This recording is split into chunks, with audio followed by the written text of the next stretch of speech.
喺韓國 노후 係韓文退休嘅意思，呢兩個字咧其實係漢字嚟嘅，漢字嘅譯音咧即係老後啦。人類嘅養老金制度咧始創於19世紀初期，當時候德國咧就係全世界第一個引入全民養老金計劃嘅國家，而英國咧都係1908年咧通過咗呢個老年養老金法，向70歲嘅人咧每個星期咧都發放一定嘅養老金，呢個亦都係 Greatest Generation， 即係最偉大一代所經歷嘅退休制度。成個制度嘅目的咧就係令人可以喺停止工作變成老人家之後咧得到金錢上面嘅保障，令到佢哋可以繼續生存落去。當我讀完呢啲歷史嘅資料之後咧，我先發現原來世界上主流社會嘅觀念咧都係將人類嘅退休生活壓到去生命週期中咧最後嘅階段，即係話你做嘢做到你唔可以再做，然後退休，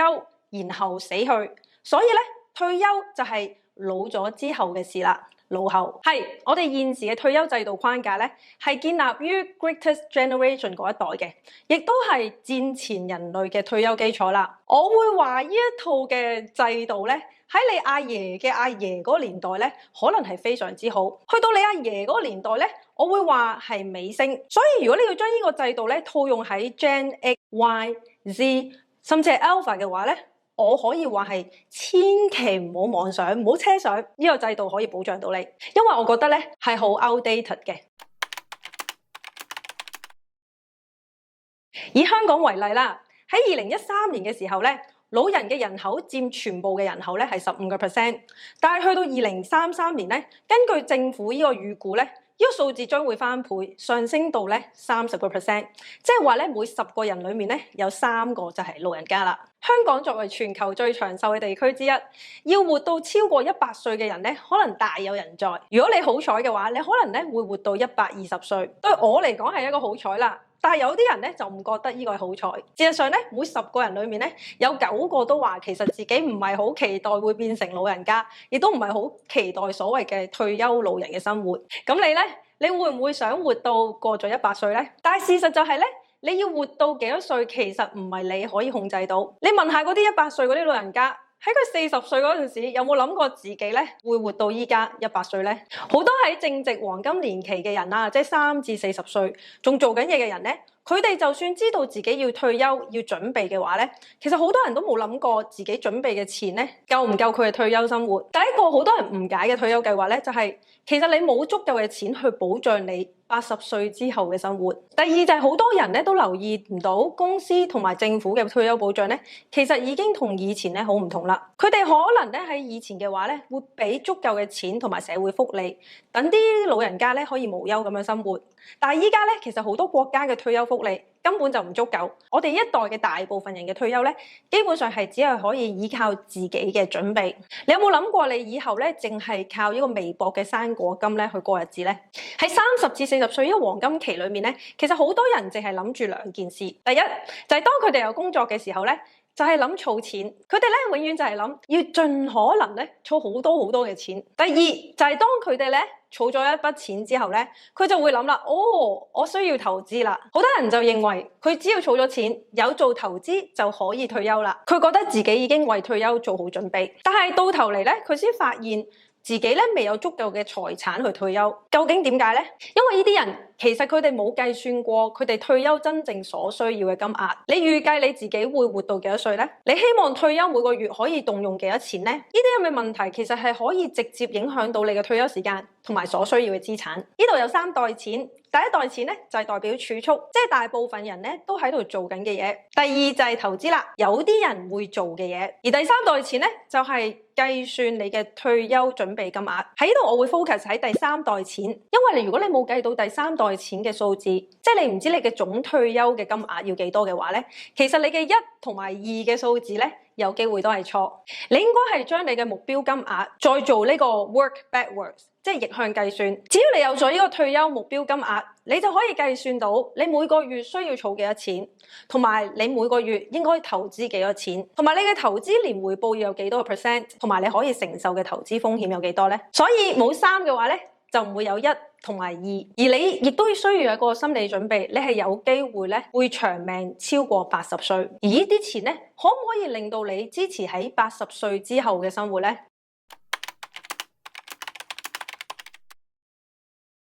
對我嚟講啦，年輕退休嘅公式其實好簡單，即係被動收入大過總支出。喺2019年嘅時候咧，我計算完自己嘅生活收支之後咧，我就決定離開呢個咁繁忙、咁忙碌嘅 banker 工作。啱啱嚟到韓國嘅時候咧，我就好似其他人唔使上班啦，啲退休一族咁啦，喺屋企做下瑜伽啦，做下運動啦，仲學人烘焙蛋糕啊、麵包咁樣啦。咁當然啦，唔少得咧就係追睇韓劇啦。有時咧我都會去屋企樓下個海邊咧散下步咁樣嘅。呢啲咧通常都係一般人想要嘅所謂嘅退休休息，係咪？我可以好坦白話俾你聽，由第一個星期開始咧，喺韓國裏面我做呢啲嘢咧，我已經唔中意呢啲生活啦。我可以話，如果一日或者一星期喺呢個海灘上面咧無所事事睇風景咧，其實係好寫意嘅。但係如果咧要我每日都係咁樣重複做同一樣嘢咧，我可以好肯定咁樣話俾你聽，一個咧無所事事冇目標嘅生活咧，其實係好痛苦嘅。年輕退休一族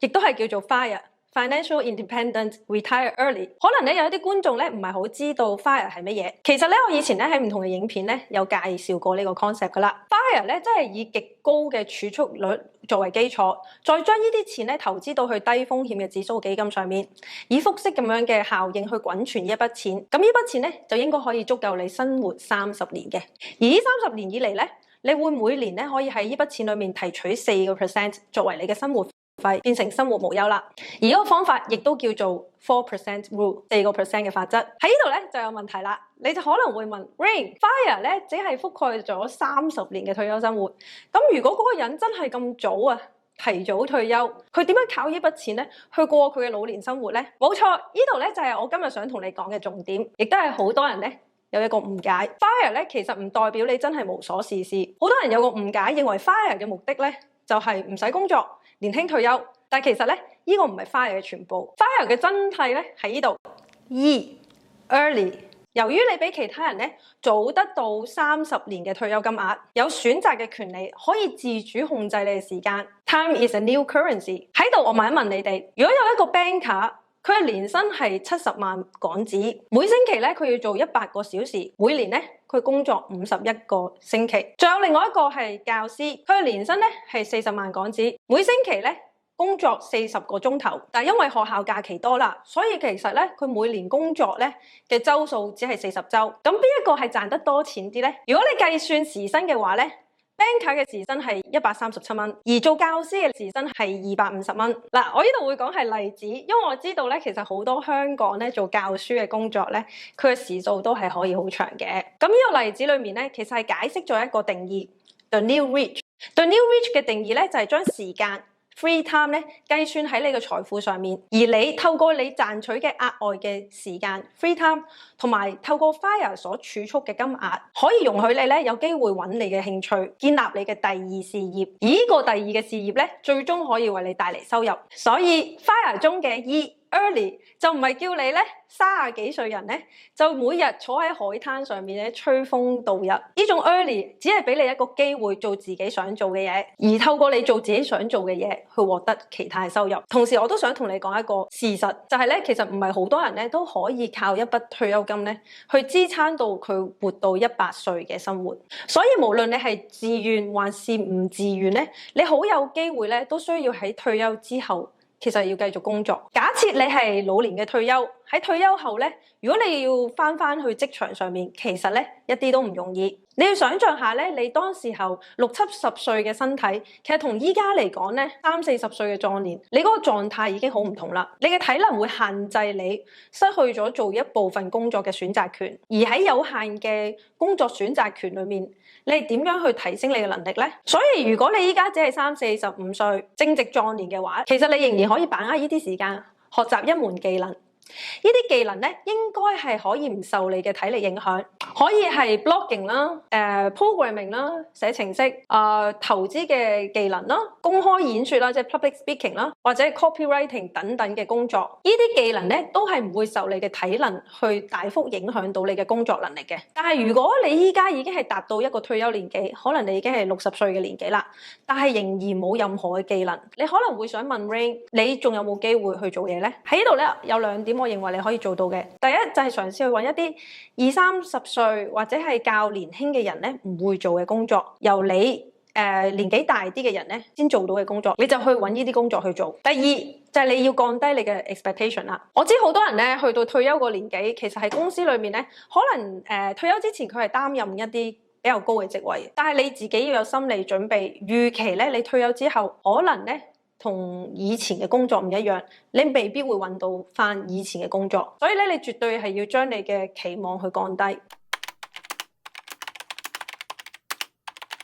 其實我聽過唔少人講呢句嘢㗎，就係子女債冇得計。咁其實咧，出於呢一個心態啦，同埋出於你自己對仔女嘅愛咧，其實好多人咧往往會將仔女嘅需求放得高於對自己嘅需求上面，犧牲咗自己嘅時間，或者咧係投放大量嘅金錢，希望佢嘅仔女咧可以獲得最好嘅栽培，幫佢哋報大量嘅興趣班啦，或者係目標要入名校、入好嘅學校，希望咧你嘅仔女將來咧係可以出人頭地，日後咧就能夠回報翻父母啦。咁而父母咧又好自然期望喺仔女身上咧會得到回報喎。係咯，我都想問下，仲有幾多人係有養兒防老或者子女係投資嘅一種想法咧？我其實對呢個說法係有保留嘅。第一就係如果你真係有打算將呢個 expectation 放喺你仔女身上嘅話咧，我覺得你有呢個諗法係非常之唔健康。我唔係指你唔應該為子女付出，但係咧我希望你係先照顧好自己，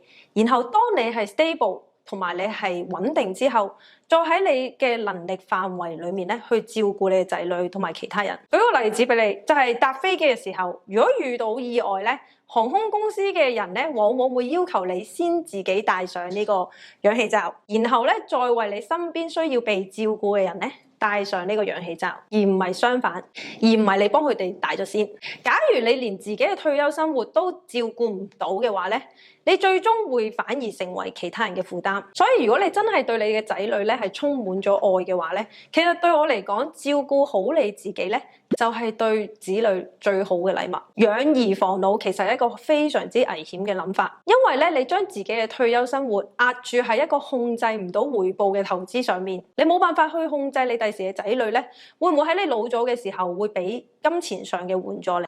而當你冇咗能力喺金錢上面照顧自己嘅話咧，你反而會變成被動嘅一方，失去咗 bargaining power。呢種咁嘅地位咧，會令你帶嚟一個極大嘅不安全感，甚至咧會破壞咗你同你仔女嘅關係。而你嘅仔女亦都可能會誤會，其實你對佢嘅愛咧，係咪無形中認為你對佢嘅愛係有一個 condition， 係有附帶條件咧？佢可能會只係覺得，作為父母嘅你，其實只係想從我嘅身上得到一啲回報嘅啫，包括金錢啦，當然。所以你對佢嘅好，佢有機會會誤解為係有條件嘅。當呢啲純粹嘅親情感情咧，加入咗其他嘅金錢因素，我會覺得呢份感情可能會變咗質。如果你真係希望你嘅仔女去承擔你嘅退休生活，最終咧係會有兩個結果。第一就係你嘅仔女咧唔願意或者冇能力去承擔你嘅退休支出。如果你喺退休之前你冇為自己安排過退休嘅生活，未有為你個退休咧未雨綢繆嘅話，你好可能咧最終係退唔到休，要一直咁樣做嘢。第二種結果咧就係你嘅仔女願意去承擔你嘅退休支出。咁聽落去好似係咪好消息咧？但事實就係咧，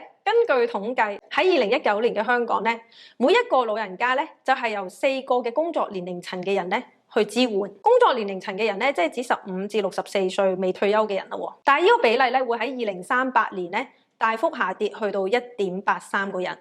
而去到2066年咧，更加會下跌到去1.48個人。所以你會見到下一代喺照顧老人方面，將會承受越嚟越重嘅負擔。呢度亦都預示咗將來你嘅仔女咧，可能佢哋係有心去支援你嘅生活，但係佢係有心無力 support 唔到你，或者咧只係可以提供到一啲好微薄嘅支援。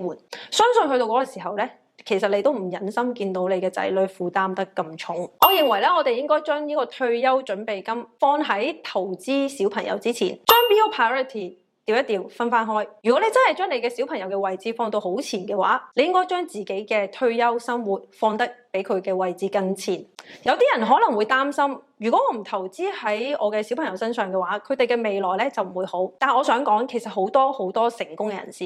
佢喺童年嘅時候咧都經歷過極度貧窮嘅生活，所以呢個公式其實唔係絕對對等嘅。放棄養兒防老嘅諗法，盡早去計算你嘅退休所需金額，同埋咧盡早去學習有用嘅技能，先係直接影響到我哋退休生活嘅最重要嘅地方。喺度咧，我都想趁呢個機會分享一個好重要嘅公佈。其實由10萬訂閱嗰陣時咧，我做直播嗰陣時咧，我仲喺度食緊炸雞嘅時候咧，我就同你哋講，我想做呢個教學課程同埋寫書。咁當時咧直播嘅時候咧，都有觀眾問我咩時候先會做好咧？咁直到上年年底嘅時候咧，我真係下定決心去做呢個課程啦。但係呢個做課程嘅時候咧，其中一個最大嘅障礙就係我喺過去嗰幾個月嚟講咧，係不斷咁樣糾纏喺 YouTube 同埋課程之間嘅工作。咁兩邊嘅工作咧都好似好忙，好多嘢要處理。但係呢個忙碌咧，反而令到我咧冇辦法去集中做好其中一樣嘢。咁結果咧，我呢兩樣嘢咧都做得唔好，可以叫做力不從心咯。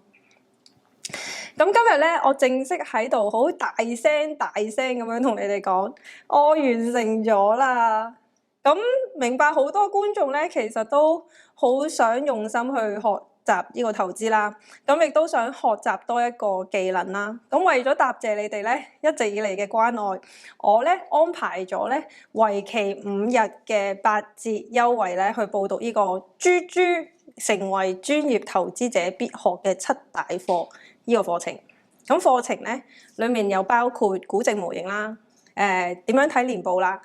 財務分析啦等等。咁成個課程嘅大綱咧同埋優惠碼，我就會貼喺呢個影片嘅下面啦。咁希望呢個課程對大家有幫助啦。好，如果你中意呢段影片咧，記得 click 翻個 like、留言、share 同埋訂閱。下次再見，拜拜。